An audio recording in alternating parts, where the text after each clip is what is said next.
Do you ever feel like your marriage has become a battlefield rather than a blessing?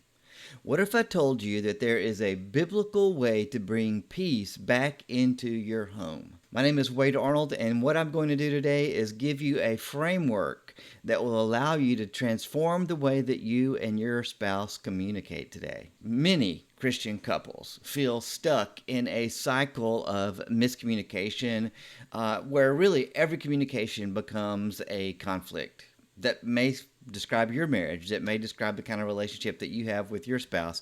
And the feeling of feeling unheard or misunderstood can make you question whether or not your marriage is going to survive. I see couples every week, almost every day, where one or both are wondering, can we make it through this?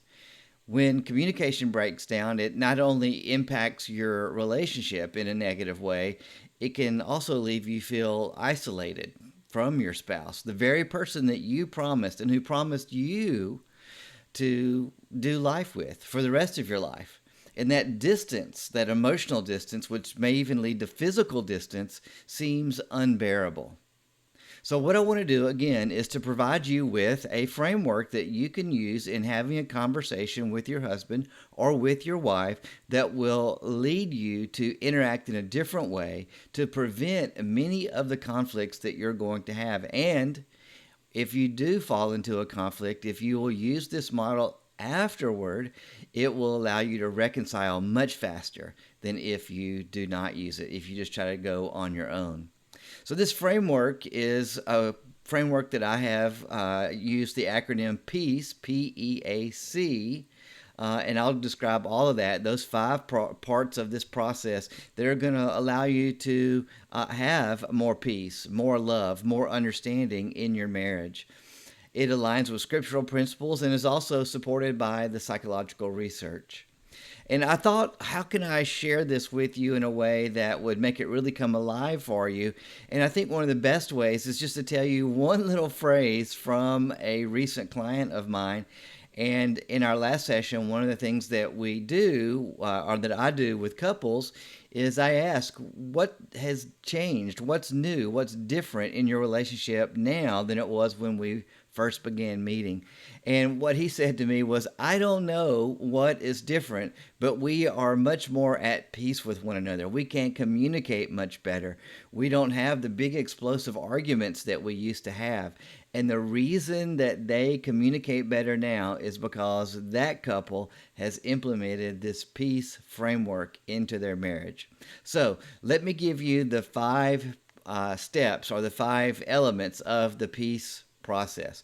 The first thing that you want to do is pray, not surprisingly. So pray. The scripture says in Philippians chapter 4, verse 6, do not be anxious about anything, but in every situation by prayer and petition with thanksgiving, let your requests be made known to God. So before you start the conversation, both partners need to take a moment to pray. Now, ideally, both people are going to do this, both husband and wife, and ideally you would do this together. But just so that you know, if your spouse is not a praying person, or they're so angry that they don't want to pray in that moment, or they're so distant that they're not going to pray with you in that moment, you pray. And this prayer is a prayer for wisdom. It's a prayer for understanding. It's a prayer for how to approach your spouse in a way that is going to lead to peace and reconciliation. Now, again, ideally, it would be both partners, but that's not always possible, and I understand this. In fact, this whole framework that I'm talking about would ideally be implemented by both husband and wife, but sometimes that's just not the way it works. I'm realistic about that. So what I want you to do, if you are the one who is trying to make the relationship right and you are the one who is a praying person, then you pray first, right? Again, ideally it would be both husband and wife praying together, but if your spouse is not willing to pray, fine, you can pray. And what you're doing is you are inviting God into your relationship and asking for wisdom and understanding.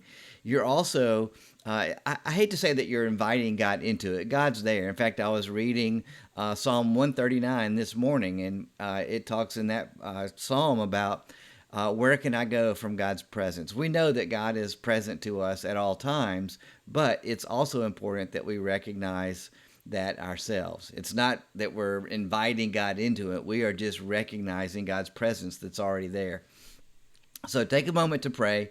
Again, you are acknowledging God's presence, and this prayer is reminding us to seek His wisdom above everything else. So, number one in the peace process is to pray.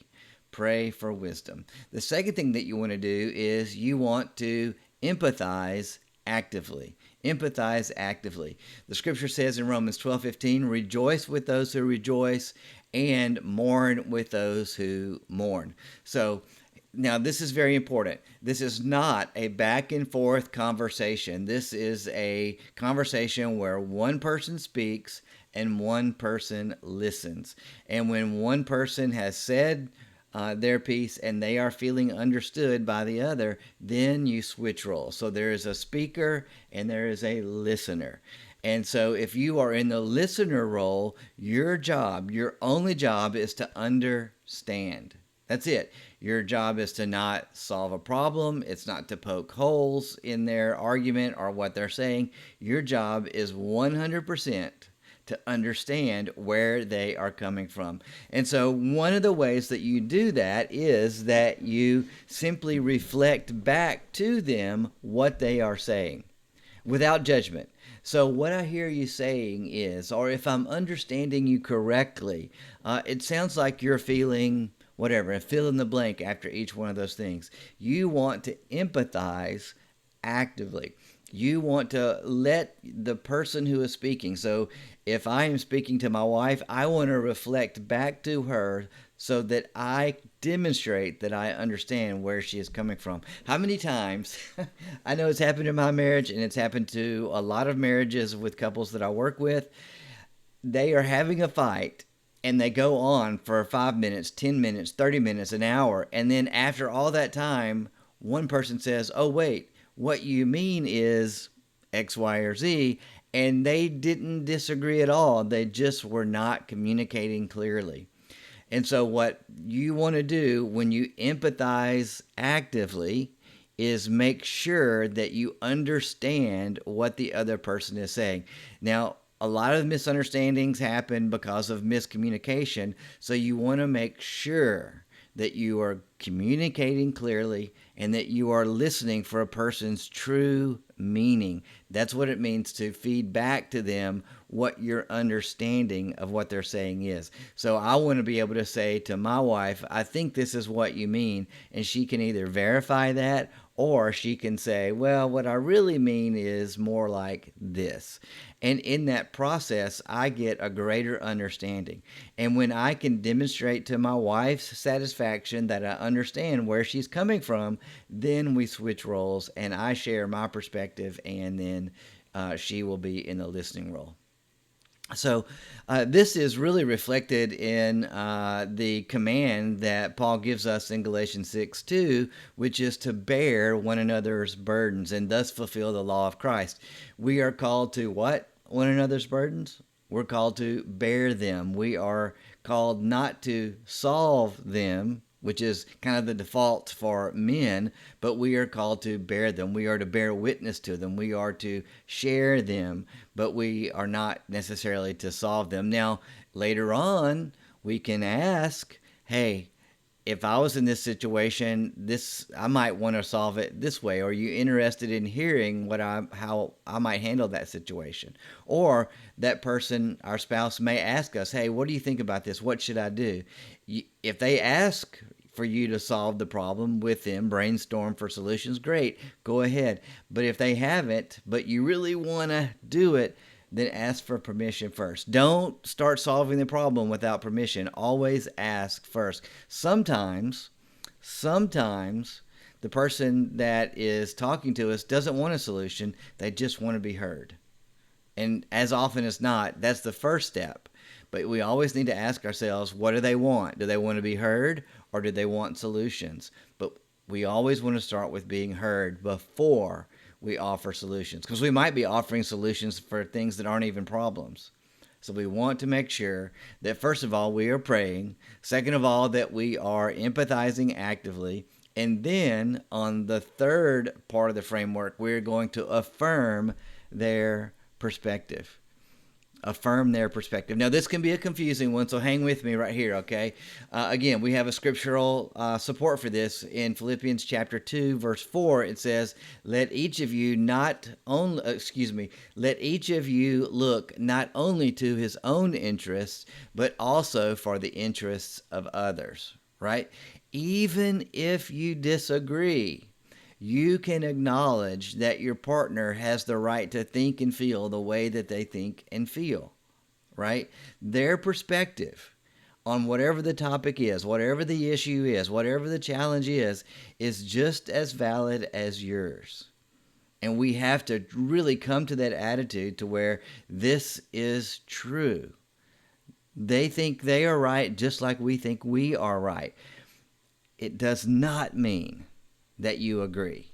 It means that you are acknowledging their right to have their opinion, and that opinion is just as valid as yours. Many times what couples get into is they try to just argue about who's right.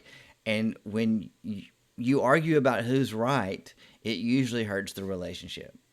Almost every time. I hate to say every time, but almost every time you are going to end up digging the hole deeper that y'all are in when you just argue about who's right. It really does not matter who is right at this stage. What you're trying to do is you're trying to understand and let them know, look, I hear what you're saying, right?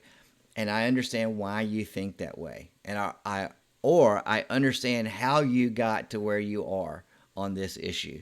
You might also say something like, hey, I can see how you would feel that way. If I understood the situation like you do, I might feel the same way. Or you might say something like, that makes sense to me because X, Y, or Z, right? You're validating. But again, I want to emphasize it does not mean that you agree. It may turn out that you do agree, because once you really understand, then you know whether or not there is an agreement or disagreement. So there's no real sense in getting upset before you have real understanding or you have real clarity, which is the fourth part of the framework. So C, we've got, first of all, P, pray. We've got E, which is empathize, A, which is affirm, and then C is clarify. And we want to clarify with grace. Clarify with grace. Colossians chapter 4, verse 6 says, let your conversation be always full of grace, seasoned with salt, so that you may know how to answer everyone. And so after you affirm their understanding, after you affirm their right to have the opinion that they have, and you understand kind of the story that they've told themselves in order to get to where they are, what you want to do is clarify, make sure again that you understand, and then what you want to do is clarify for them where you are coming from. So you want to affirm, you want to gently communicate your understanding or your perspective of whatever the issue is. And what you really want to do in this whole process is you want to act with grace and respect. We want to act with grace and respect.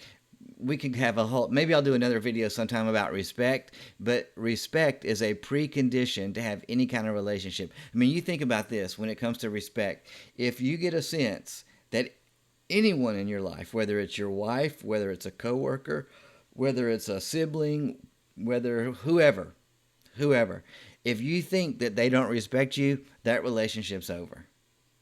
Right? I mean, in the world that we live in now, we cut people off quickest when we feel like that person is disrespecting us. I mean, real quick, where that relationship ends. And that is a precondition for having a successful marriage. You must, at minimum, respect each other. And that is what the affirmation process in the third part of the framework is all about. When you affirm, you are acknowledging that they have your respect. If we do anything less than that, then really what we're doing is we're communicating disrespect, right? So, one of the ways that you can do this is you can use I statements. Now, this is not unique to me. Everybody in the world teaches this. Every good communicator does this. Gottman teaches it. Johnson teaches it. Everybody that you'll see talks about I statements. And that is because it is one of the most fundamental aspects of communicating well, especially in high emotional situations, highly emotional situations.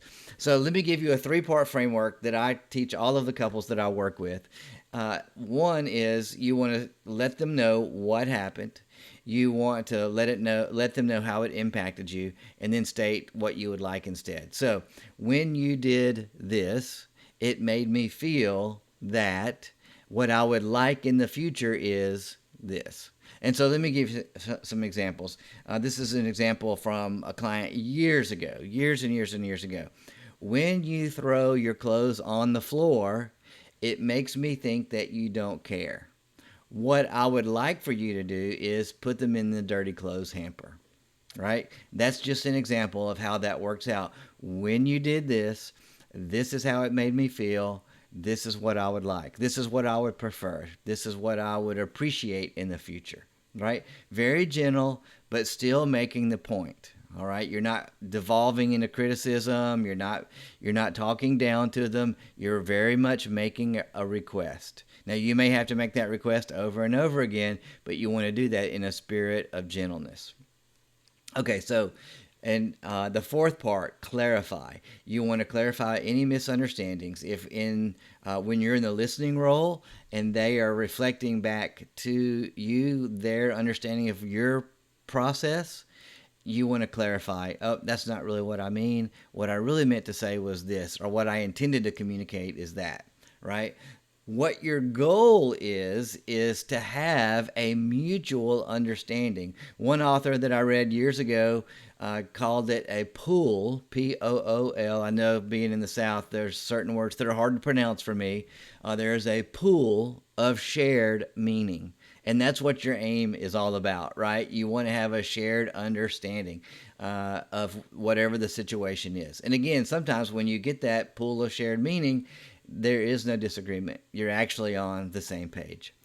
It's absolutely critical, though, that you do this, both you and your partner communicate and clarify without becoming defensive and without allowing criticism to enter into the conversation, right? When you are making some kind of negative global judgment about your partner, that is going to only make the problem worse. It's only going to make things devolve or to descend into more disrespect, more anger, more withdrawal from the situation. So you want to make sure that you are avoiding defensiveness and you are avoiding criticism as much as possible. So you've got pray is the first part of the framework. You've got empathize actively. You've got affirm their perspective. You've got clarify with grace. And lastly, you want to extend forgiveness and reconciliation. You want to extend forgiveness and reconciliation. And this is a part of one of my favorite passages in Scripture, Colossians chapter 3. Verse 13 says, bear with each other and forgive one another if any of you has a grievance against someone. Forgive as the Lord forgave you. You know, there are some things in Scripture that I wish Jesus had not said because it sure is inconvenient to my own ego. But Jesus made it very clear that forgiving the people in our lives that offend us is not optional. For those of us who believe, forgiveness is a requirement. Read the Sermon on the Mount and the part where Jesus talks about how to pray. At the end of the Lord's Prayer, he has some things to say about forgiveness, and it's maybe the most frightening part of the entire Bible. And so there is a requirement of forgiveness there. So look that up. So extend forgiveness. Once you have that pool of shared meaning, You want to come together and you want to commit to forgiveness and reconciliation.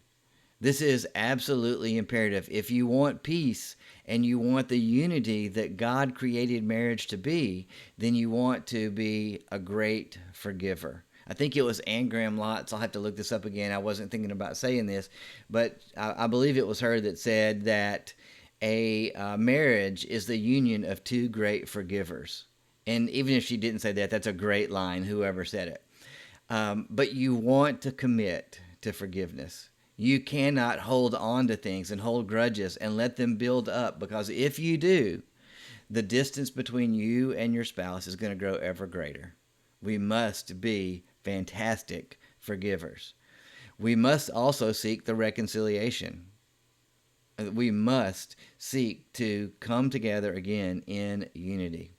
One of the ways that you can do this, at least in my own experience, is that if I've sensed disunity in my relationship with my wife, it's impossible for us to pray together. It's not impossible, but it's real hard.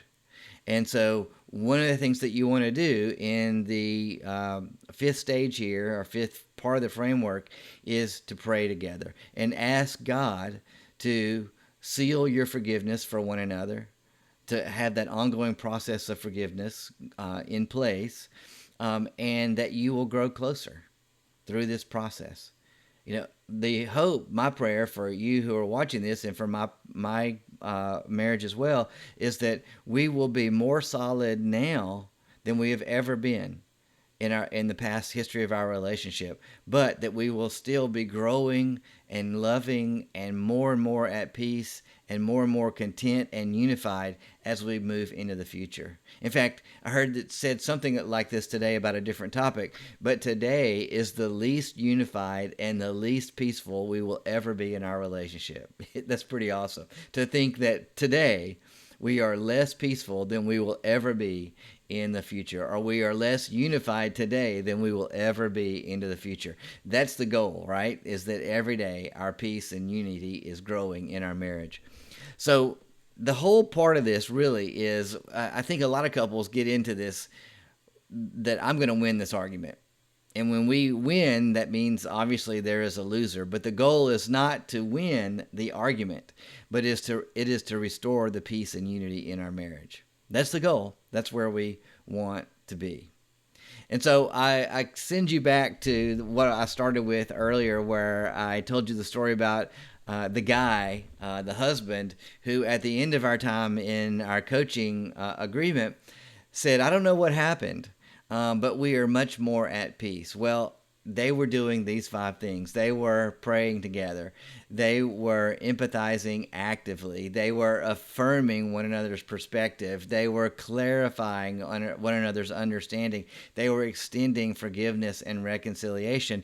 And they were just better at communicating. And so whatever the topic was, and they had 2 or 3 different things they were working on, but they've communicated around all of those things much more clearly, and they were much more at peace with one another, and they understood one another better, and they felt more unified as a result. He didn't use that word to describe it, but that's what he was describing. So here's how to institute this. Here's how to implement this in your relationship. Number 1 is you want to set aside some time to be very intentional in your communication. One of the things that I found with couples is this: they don't take the time to be intentional in communicating with one another. Set aside some specific time on a daily basis. Just 10 or 15 minutes. It doesn't take much to really communicate and connect. The goal is to feel connected, and it doesn't take a lot of time to feel that connection. You don't have to sit around for hours, but you do have to be very intentional. Make time for your relationship every day. Your relationship is worth 10 or 15 minutes a day. So whether it's right after dinner or right after you put the kids down or right before bed, I don't really suggest that one, but if that's all you've got, then take that time.